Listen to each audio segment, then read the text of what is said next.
Hashtag Trending would like to thank Meter for their support in bringing you this podcast. Meter delivers a complete networking stack, wired, wireless, and cellular in one integrated solution that's built for performance and scale. You can find them at meter.com/HTT. Sam Altman snaps back at critics saying there are buyers for their shares. Stability AI wins a landmark copyright case against Getty Images. Tech giants offer free software looking for a data windfall. Windows 10 refuses to die. And a Google account suspension raises the question of how much power should cloud companies have over their customers. Welcome to Hashtag Trending. I'm your host, Jim Love. Let's get into it. If you caught yesterday's show, you'll remember the first big surprise from the BG2 podcast. Microsoft CEO Satya Nadella admitted the company has thousands of AI GPUs sitting idle because there isn't enough power to plug them in. Well, the second surprise came from Sam Altman. The usually easygoing OpenAI CEO got a little testy when host Brad Gerstner questioned whether the company's massive infrastructure spending was sustainable. Altman didn't flinch, but he did say OpenAI's real revenue is well more than the $13 billion US figure being quoted, and he told Gerstner, "If you want to sell your shares, I'll find you a buyer." That line had Nadella laughing beside him, and then Nadella jumped in to back him up, saying, in his experience, OpenAI had never missed a business plan they've set. Then Altman got back into familiar territory, talking about the future and about building an infrastructure factory that could deliver a gigawatt of compute every week for billions in dollars in cost over 5 years. But the shift was evident. Altman didn't go full Elon Musk, but he did demonstrate he's going to push back from time to time. This may not have received as much attention as some others, but it's an important case for anyone building AI systems. A UK court has largely sided with Stability AI, the company behind Stable Diffusion, in its long-running copyright fight with Getty Images. Getty claimed Stability used millions of its photos without permission to train its model, and that some generated pictures even reproducing Getty's watermark. But it turns out that the court threw out most of Getty's claims, ruling that the training process itself doesn't amount to copying protected works since no individual image is stored in the model. Now that's a significant ruling. The only win for Getty was that the court acknowledged a potential trademark issue remains open if the Getty watermark ever appears in AI-generated output. So why does this matter? Stability isn't one of the industry giants. It's a smaller, open-source player that helped launch the AI art movement. But it doesn't have the deep pockets of the other AI providers, and a loss could be fatal. Even Anthropic, one of the smaller of the AI players, could easily come up with $1.5 billion for a settlement. But Stability's not in that league. And even though this happened to a relatively small company and in a British court, the precedent will be noticed, and it's important. Remember what they said, if no individual image is stored, can you claim that training is equivalent to copying? If that were adopted around the world, this could prevent a lot of future lawsuits. And that's why this ruling is being seen not just as a win for Stability, but a bit of relief for other AI entrepreneurs facing similar challenges. It might look like a race for new users, but what's happening in India is really about building AI on a massive scale. Google, OpenAI, and Perplexity are all offering free or heavily subsidized AI plans in India, a country with more than 700 million internet users and some of the lowest data costs on the planet.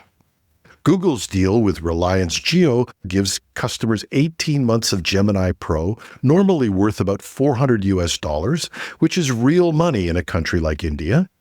Perplexity AI has teamed with Bharti Airtel to offer a year of its Pro service to 360 million users, and OpenAI is giving every Indian user a free year of ChatGPT Go, a paid plan elsewhere.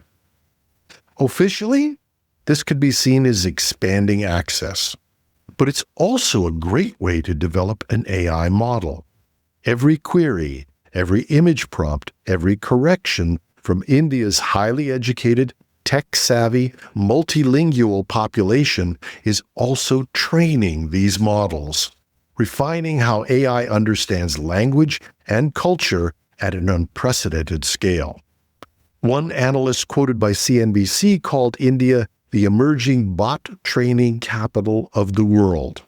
So yes, users are getting free AI, but the companies may be getting something even more valuable: billions of human interactions that will make their systems smarter and more global than ever.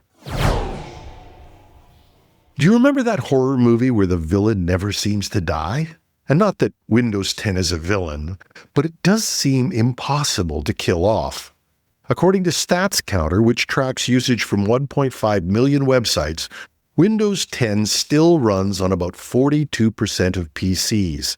That's compared with 55% for Windows 11. That's far slower than the migration from Windows 7 a decade ago. Why is this happening? Well, Microsoft's stricter requirements for Windows 11, combined with economic uncertainty and new tariffs, haven't helped. Some businesses are just buying time with extended security updates or long-term servicing channels while waiting for hardware refreshes that will come about in the next few years.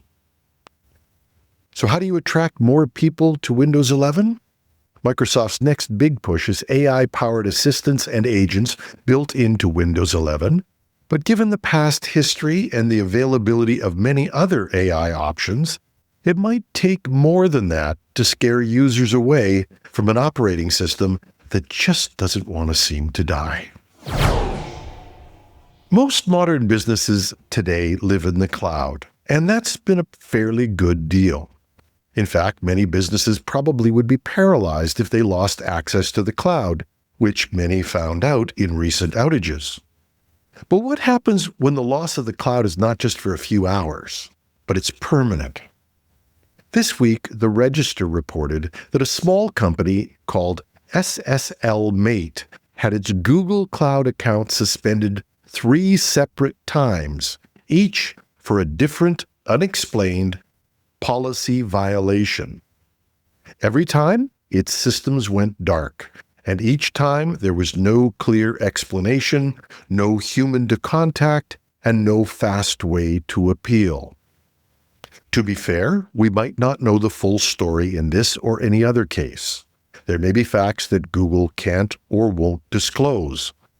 But shutting down an entire business infrastructure is a nuclear option. And as anyone who's ever dealt with Google in a crisis might know, there's no open appeal process and very little human oversight. So in the case of a business losing its infrastructure, the consequences can be catastrophic. Which raises a question.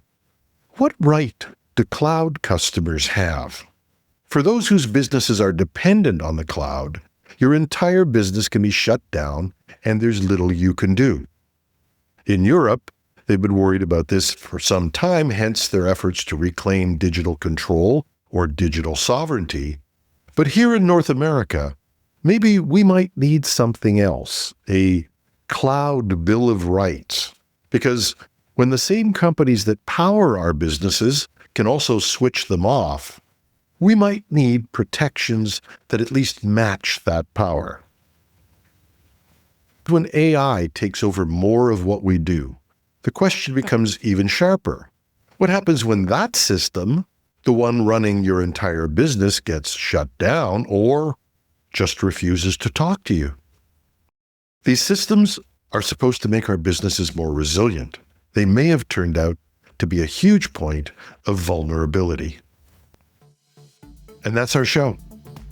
Once again, we'd like to thank Meter for their support in bringing you this podcast. Meter delivers full-stack networking infrastructure, wired, wireless, and cellular to leading enterprises. And working with their partners, Meter designs, deploys, and manages everything required to get performant, reliable, and secure connectivity in a space. They design the hardware, the firmware, build the software, manage deployments, and run support. It's a single integrated solution that scales from branch offices, warehouses, and large campuses all the way to data centers. Book a demo at meter.com/HTT. That's meter.com/HTT. And we love hearing from you. You can reach me at technewsday.ca or technewsday.com through the Contact Us page. And if you're watching this on YouTube, you could just leave a comment under the video, or as many of you do, track me down on LinkedIn.